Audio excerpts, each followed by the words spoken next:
कहानियों की क्यारी में प्रस्तुत है आध्यात्मिक कथा लक्ष्मी जी की अंगूठी। एक निर्धन व्यक्ति था। वह नित्य भगवान विष्णु और लक्ष्मी की पूजा करता।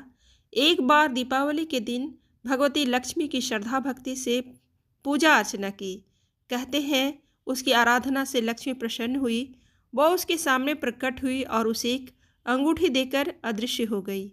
अंगूठी सामान्य नहीं थी। उसने पहनकर जैसे ही अगले दिन उसने धन पाने की कामना की, उसके सामने धन का ढेर लग गया। वह खुशी के मारे झूम उठा। इसी बीच उसे भूख लगी तो मन में अच्छे पकवान खाने की इच्छा हुई। कुछ ही पल में उसके सामने पकवान आ गए। अंगूठी का चमत्कार मालूम पड़ते ही उसने अपने लिए आलीशान बंगला, नौकर चाकर आदि तमाम सुविधाएं प्राप्त कर ली। वह भगवती लक्ष्मी की कृपा से प्राप्त उस अंगूठी के कारण सुख से रहने लगा। अब उसे किसी प्रकार का कोई दुख या कष्ट नहीं था। नगर में उसका बहुत नाम हो गया। एक दिन उस नगर में जोरदार तूफान के साथ बारिश होने लगी।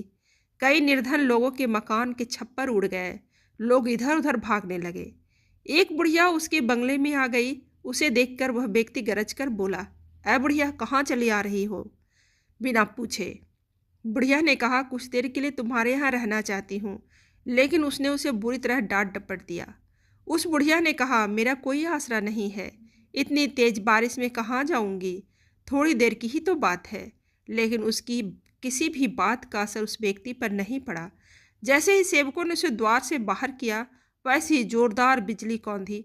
देखते ही देखते उस व्यक्ति का मकान जलकर खाक हो गया। उसके हाथों की अंगूठी भी गायब हो गई। सारा वैभव पल भर में राख के ढेर में बदल गया। उसने आंखें खोलकर जब देखा तो उसके सामने लक्ष्मी जी थी।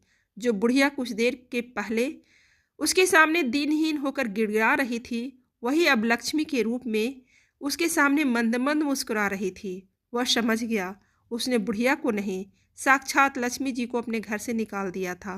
वह भगवती के चरणों में गिर पड़ा। देवी बोली, तुम इस योग्य नहीं हो। जहाँ निर्धनों का सम्मान नहीं होता, मैं वहाँ निवास नहीं कर सकती। यह कहकर लक्ष्मी जी उसकी आंखों से ओझल हो गई।